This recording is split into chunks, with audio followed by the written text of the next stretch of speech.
चलिए अब तीसरा नंबर का सवाल है। तो तीसरा नंबर का सवाल कर रहा है अभाज्य गुणनखंड विधि द्वारा निम्नलिखित पूर्णांकों के एचसीएफ और एलसीएम ज्ञात कीजिए। क्या कह रहा है? अभाज्य गुणनखंड विधि द्वारा निम्नलिखित पूर्णांकों के एचसीएफ और एलसीएम ज्ञात करने के लिए कह रहा है। कौन से विधि से? तो अभाज्य गुणनखंड। तो जो एक नंबर में बनाए थे जिस विधि से, उसी विधि से इसमें भी क्या कह रहा है? एचसीएफ और एलसीएम ज्ञात करने के लिए। तो सबसे पहला काम क्या करना है? इसका एलसीएम ज्ञात कर लेना। सबसे पहले इसका क्या निकालेंगे? एलसीएम। 12 का एलसीएम तो 2 से निकालेंगे। तो यहाँ पर सबसे पहले हल लिख लेंगे एक नंबर में। 12 यहाँ पर दे देंगे, नहीं तो इसे दे दीजिए बराबर 2 गुना 2 गुना 3। ठीक, नीचे में 15 दे दीजिए। उसके बाद यहाँ पर 15 का निकाल लेते हैं।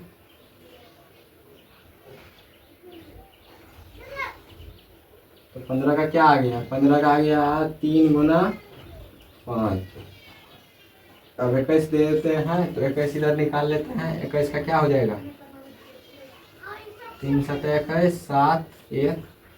तो आपका यहाँ पे क्या हो गया? 3 गुना 7। तो देखिए यहाँ पर 3 भी मिल रहा है, तीनों में 3 मिल रहा है। तो क्या करेंगे? 3 यहाँ से इसको घेर देंगे। ठीक है ना। इसका एचसीएफ क्या हो गया? एचसीएफ बराबर 3, एलसीएम बराबर, अब निकालते हैं एलसीएम। 2 गुना 2 गुना 3 गुना 5 गुना 7। 2 दूना 4 तिया 12, 12 पंच 60, 60 7 420। ठीक, एचसीएफ कितना निकला? 3 निकला। एचसीएफ बराबर क्या हो गया? 3 हो गया। एलसीएम बराबर क्या हो गया? 420 हो गया। तो अब 2 नंबर का सवाल बनाते हैं। सबसे पहले यहाँ पर हल लिख लेंगे, फिर यहाँ पर 17 बराबर, और यहाँ पर 17 का एलसीएम निकालना। क्या करना है? 17 का एलसीएम निकाल लेना है। तो 17 में तो किसी भी संख्या से भागा ही नहीं लगेगा, या फिर किसी भी संख्या से लघुत्तम उसका निकलने वाला नहीं, सिर्फ 17 से निकलेगा। तो 17 1 गुना 17 दे देते हैं। 1 गुना 17 23 का भी नहीं निकलेगा। तो 23 को भी 1 गुना 23 लिख देते हैं। 29 का भी नहीं निकल, 29 का निकल जाएगा शायद। 29 का भी नहीं निकलेगा। 29 का भी नहीं निकलेगा। तो 1 गुना 29। इसका एचसीएफ क्या आ जाएगा? 1 आ जाएगा। एचसीएफ बराबर, एचसीएफ इसका क्या आएगा? 1 आ गया, क्योंकि 1 इसमें है। तो उसके बाद एलसीएम कितना आएगा? एलसीएम कैसे निकलेगा? तो सबको गुना कर देंगे। 17 गुना 23 गुना 29। अब बोलिएगा कि 1 काहे नहीं लिखे? 1 इसलिए नहीं लिखे कि 1 से किसी भी संख्या में गुना करेंगे तो 1 ही रहेगा, या वो ये किसी भी संख्या में 1 से गुना करेंगे तो संख्या ही रहेगा। ठीक ना। तो 1 का कोई वैल्यू नहीं रहता है। अगर जोड़ना रहता है तब 1 का वैल्यू होता है, घटाना रहता है तब वैल्यू रहता है, लेकिन गुना में कोई वैल्यू नहीं रहता है। तो 17 गुना 23 करते हैं।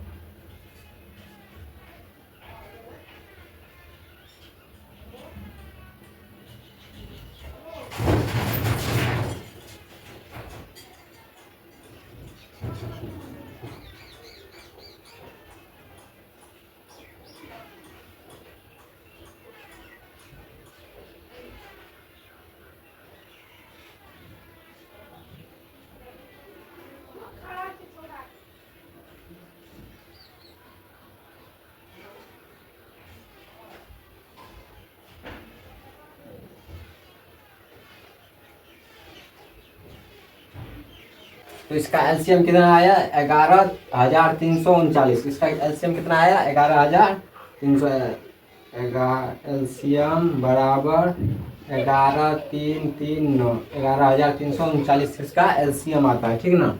और तीसरा नंबर का सवाल देखते हैं। तीसरा नंबर का सवाल यहाँ पर लिख लेते हैं। 8,9 और 25। ठीक है, 8,9 और 25 का क्या निकालना है? एलसीएम और एचसीएफ। किस विधि के द्वारा? तो अभाज्य गुणनखंड के विधि के द्वारा, जो कि हम लोग 1 नंबर में बना चुके हैं। ठीक ना। तो चलिए अब इन सभी का जो है ना एचसीएफ ज्ञात करते हैं और एलसीएम भी ज्ञात करते हैं। तो 8 का एलसीएम कितना होगा? 8 का एलसीएम कितना होगा? 2 4 2 2 1। ठीक, तो यहाँ पर सबसे पहले क्या लिखना है? हल लिख लेना है, ठीक ना। हल लिखने के बाद 8 दे दीजिएगा, 2 गुना 2 गुना 2 हो गया। उसके बाद 9 दीजिएगा तो 3 2 तो 3 होगा, 3 गुना 3। फिर 25 दीजिएगा, 25 दीजिएगा तो क्या होगा? 25 का हो गया 5। इसमें देखिए 2 नंबर के जैसा 2 नंबर का जो सवाल है हम बताए थे कि अगर कोई नहीं मिलेगा तो उसका क्या एचसीएफ होगा, तो उसका एचसीएफ 1 होगा, क्योंकि इसमें कोई भी संख्या नहीं मिल रहा है तो इसका एचसीएफ क्या हो जाएगा? 1 हो जाएगा एचसीएफ। क्योंकि इसमें नहीं मिल रहा है तो हम इसको ऐसे भी लिख सकते थे 8 बराबर 1 गुना 8। ठीक, इसके बाद 9 को क्या लिख सकते थे? 1 गुना 9 लिख सकते थे। 25 को क्या लिख सकते हैं? 1 गुना 25, क्योंकि हमको एचसीएफ भी ज्ञात करना है। एचसीएफ ज्ञात करने के लिए तो कुछ ना कुछ एक भी मान जरूरी है, तो इसलिए यहाँ पर एचसीएफ बराबर क्या हो जाएगा? 1 हो जाएगा। अब यहाँ पर इसका एलसीएम निकालते हैं। इसका जो एलसीएम यहाँ पर निकालना है, एलसीएम कितना होगा? 8 9 25 को गुना कर देना है, 8 गुना 9 गुना 25। ठीक, तो 9 8 72 गुना 25।